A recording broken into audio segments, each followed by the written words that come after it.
Hey guys, for more like this, don't forget to hit the subscribe, the like, and the notification bell.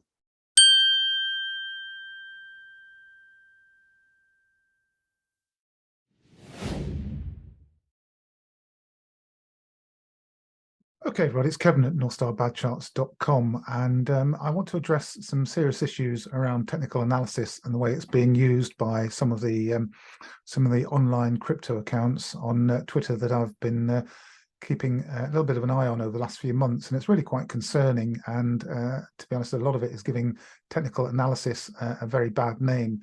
It makes me cross, it makes me angry, upset, all those sort of things.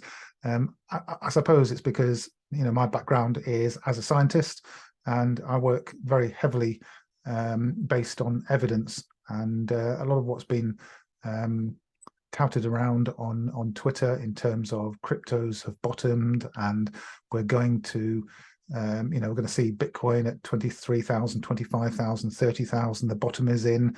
It's time to buy. Don't worry about the price going down. Just keep stacking. Just keep buying.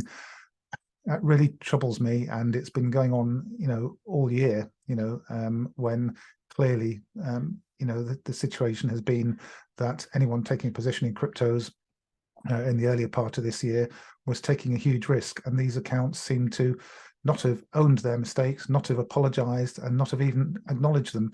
So this presentation that you're about to see is my response to all of that. So I hope you enjoy it. I'm going to stop sharing my ugly face, and I'll start sharing my computer screen if you give me just a moment. Okay, right. So the presentation is titled "Why Did They Get It So Wrong?" And this is really an attempt by me to try and make as many people as possible realize, how you can and how you can't use technical analysis, and where these accounts, some of them who have 200, 300, 500,000 followers, have just been completely misleading people all the way down from the clear breakdown when it occurred, and I'll talk about that in a moment, and all the way down, sort of falsely picking the bottom in cryptos. And by the way, this idea that FTX exchange going down was not foreseeable, and it was a black swan event, and technical analysis could not show that that was likely to happen. That's completely wrong. The story, the narrative, the fundamental narrative that people come up with to explain why stuff has happened is it comes along to come into line with the technical analysis, not the other way around. It's not the fundamental events that create the technical analysis. The technical analysis tells you that it's highly likely to happen. So, get that idea right out of your head, because it's the price chart that matters and nothing else. Nothing is more important than the price. You can't make profits out of a narrative. You can't make profits out of people's projections and stories and ideas. It has to come from evidence. Okay, so on that point, the answer to the question, why did they get it so wrong? In a word, it's bias. Okay, people have their own personal bias. They have their own idea of what's going to happen, and they're very reluctant to change that. And this is the mistake that so many people fall into. Crypto has almost a cult following because of what the idea that's behind it. And I'm not going to say that I'm for or against that idea, because there are pros and cons to cryptos, just as there are pros and cons to fiat currency. The point is, if you're going to use cryptocurrencies as an investment, then really you cannot have a bias. The analysis that's being done is one-sided by many of these accounts, and they are just constantly pointing arrows towards the top right-hand corner of the chart and finding flags and pennants and technical chart patterns and support levels and all sorts of reasons why Bitcoin and cryptocurrencies are going to go up. And very convincing they are at times as well, but I'm going to show you why all of that is completely wrong. This is bias confirmation, and it's echo chamber mentality. Now, what I mean by that is that these accounts, if I try to interact with them and just question their analysis, even by saying, "Are you serious? This was not foreseeable," I get blocked. And I'm afraid, getting blocked when you're not being rude, you're not using swear words, you're just asking legitimate questions and trying to bring some debate to the table. Anyone that blocks you for that reason has something to hide, I'm afraid. And these accounts, I could name them, but I'm not going to go through a long list of names, but I think you probably know who they are. If you've been following them, you'll know yourself. Most of them have in excess of 50 to 100,000 followers, and many of them have a lot more than that. And it's really starting to get me, wound up. This echo chamber mentality that they put themselves in, so they won't listen to opposing points of view. They won't listen to anyone who has a different forecast to what they're suggesting. And this is down to inexperience, lack of maturity, and a total disregard for the context. And the context is so important, because what has happened over the last, in fact, 40 years. Now, if you follow my Twitter account, you'll know this already, but what has happened over the last 40 years is not comparable to what is happening now. So looking at crypto's price history going back, I don't know, 10, 15 years, whatever it is tiny. It's insignificant. It hasn't had to face the issues that we're facing now. So we do not know how it's going to perform. We can make some judgment calls, we can make some suppositions, we can use evidence, but we do not know for certain how cryptos are going to perform. It is possible that many of them go to zero, and many of them, if not most of them, and possibly even all of them, take years to get back to where they were just a year ago. Now think about that for a moment. Years. And those years, you could have had your finances, your money, your capital invested in something that is doing better. Now, am I talking garbage here? Is it possible to use technical analysis carefully, correctly, scientifically? Well, yes, it is. And many of you will be aware of many examples that we've shown at NorthStarBadCharts.com, and this is just one of them. The power of technical analysis, if done properly, can give you a roadmap. Okay, this is what we call a roadmap. And in 2019, I issued a forecast. It's a predictive model. Okay, it's a predictive model that needs to be assessed as it develops through time, because as time passes, the probabilities and the possibilities change. But in this particular instance, the forecast that I put out did not need amending. And that's the same case for the Bitcoin forecast that I issued back in April and May of this year. It has not needed amending, because the map that we mapped out, the route that we mapped out, has been followed very, very well indeed by the price action, just as it was here with gold. And you can see what happened after I put the prediction out in 2019. 2 years later, in 2021, the chart was complete, and it had done exactly what we had said it would do.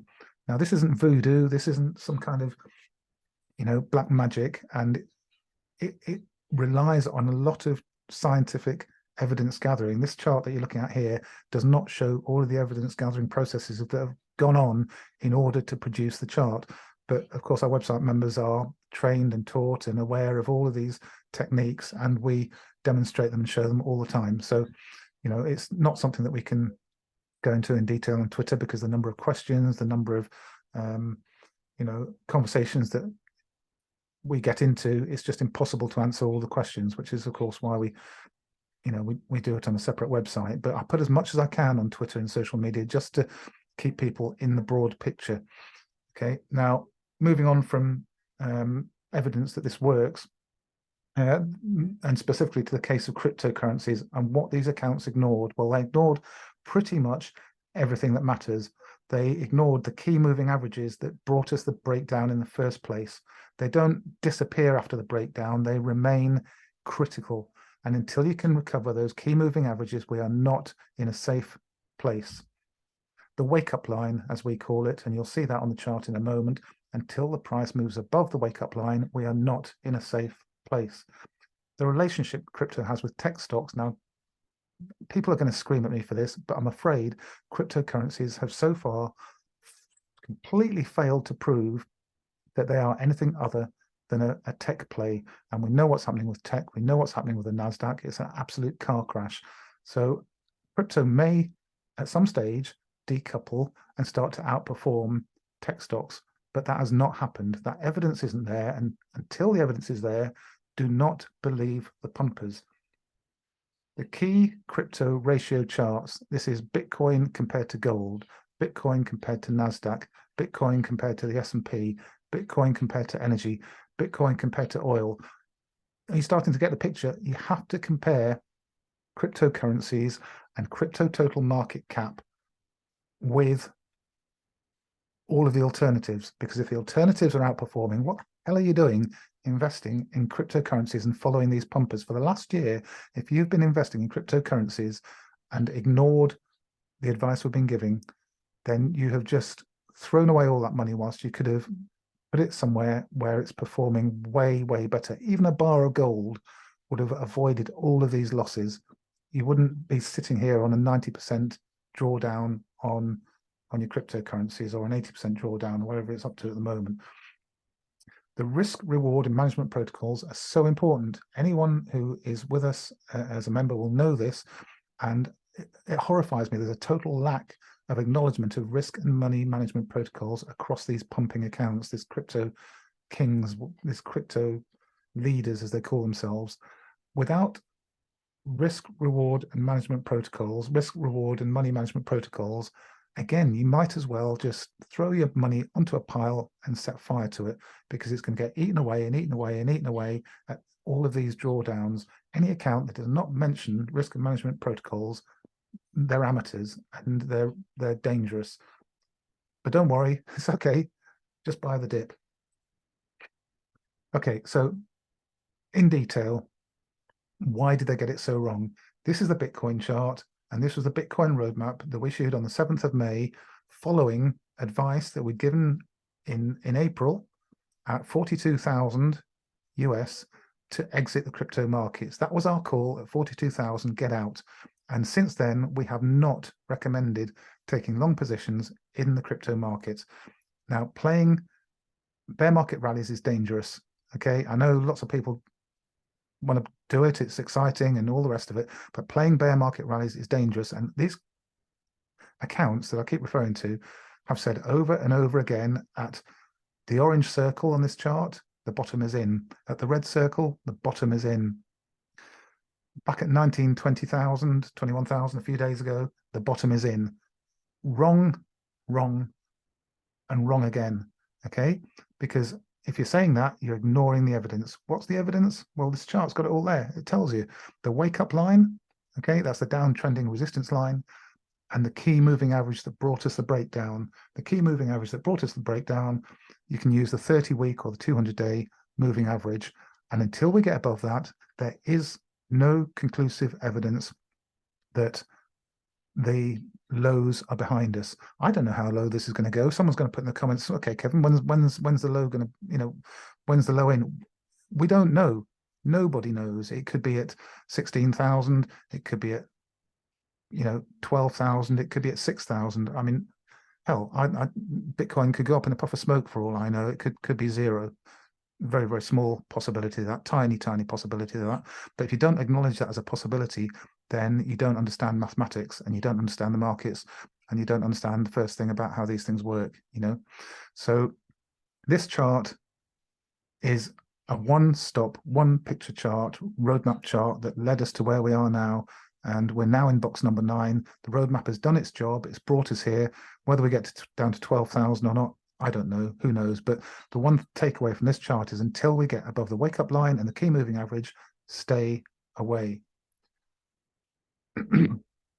Context. This is all about context. The crypto total market cap. This is a sum total of all money that's invested in the crypto market, and it hadn't broken out. It hadn't got above that key moving average, that green line on the chart there.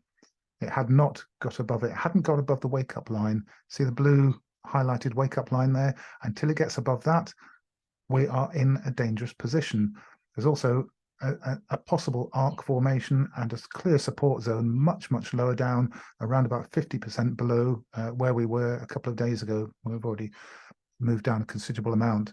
So this is about putting it in context. We haven't got above the 30-week moving average, that green line, not above the wake-up line, and the downside possibilities and probabilities are still dangling there in front of us, as clear as day. And any account that doesn't acknowledge that is just dangerous and is a complete sham.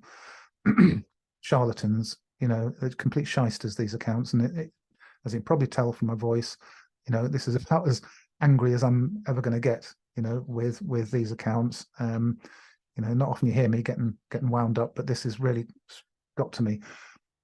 Now, this is crypto total market cap versus Nasdaq. Okay, so until a crypto total market cap can outperform Nasdaq, then you're onto a loser. You're sitting on a donkey in a thoroughbred racehorse race. You've got all these thoroughbred racehorses flying around the track, and you're sitting on a donkey, and that donkey is not going to suddenly become a racehorse until it gets above the key breakout levels. And what's it doing at the moment? Well, I'm sorry, but there's no easy way to sugarcoat this. Cryptocurrencies have been underperforming the Nasdaq, and the Nasdaq is a dodo anyway, for the last year and a half. So if you've been sitting on that donkey and ignoring the fact that all of this evidence is here, then I'm afraid, I feel sorry for a lot of people because they're new to the investment arena. They're new to this and have been led astray and probably lost, all their life savings. But for everyone else who should know better, you need to be looking at these charts. You need to be looking at the ratio charts. You need to be looking at why can't cryptocurrencies outperform the Nasdaq when we know the Nasdaq is going down like a rock. It's sinking fast. So if cryptos can't outperform something that's sinking fast, then basically your cryptos are leading this drop. And it's, why would you want to be in this? I don't get it. I just do not get it. Why not wait until we break out above the key moving average? And again, it's the 30-week moving average and the edge of that arc, because the inverted arc or the dome has proven to us now with multiple touch points that it's acting as a key resistance line in the bear market. So when this breaks out, it'll mean that the crypto market is outperforming Nasdaq again. Now that's a point to start getting a little bit interested, particularly if the price action is doing something interesting as well. And then we might start to form a base, and that base will probably take a year. It might take longer. So there's no need to have fear of missing out. Once you get a little bit of evidence behind you and you've got the wind at your back, instead of having the hurricane blowing in your face, then you can start to slowly, gradually build a position with tight stop losses, careful risk and money management protocols to assess your risk and reward profile.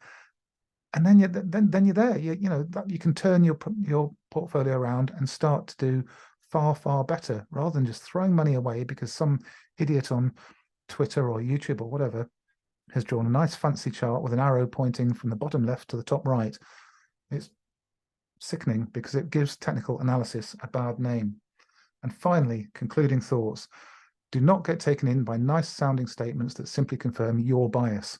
I mean, I'll openly admit, I have to suppress biases all the time. I like precious metals. Okay, I like commodities. But I like them because there is evidence to support that view. Okay, I'm liking them because there's growing evidence to support the view that commodities are going to be outperforming the stock markets for years and years to come. And followers will know that I've shown a lot of that evidence on social media, and there's 100 times more of it with detail, of course, on the website. So do not get taken in by nice sounding statements that confirm your bias. You have to try and learn to take in views that oppose your own and work through a process to work out if those views hold water or not. Do not be impressed by large follow accounts. So just because a Twitter account has 250,000 followers or 500,000 followers does not mean that that person is saying anything that's worth listening to in terms of financial advice or technical analysis. Okay, half of these people are probably, I don't want to, be ageist here, but half of these people are probably still teenagers with very, very little trading and investing experience behind them. Okay, stay away from anyone who does not give downside risks on the way up and upside requirements to turn bullish on the way down. In other words, you have to look both ways when you're crossing a road. Okay, you don't step out and only look in one direction. You have to look both ways. And in trading and investing, that means looking up and down at all times and identifying where the risk is and where the reward is. You have to understand your position in relation to risk and reward. Never take advice from anyone not offering sound risk and money management protocols. That is key. And if it's not part of the trading framework, step away and consider joining us for a much more scientific analysis and measured approach. Well, I had to put that in, didn't I? No bias ever.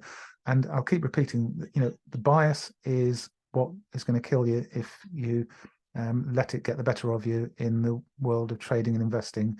You have to find a way to have a completely unbiased approach to all of this. And I hope this has helped you in some way to understand why they got it so wrong.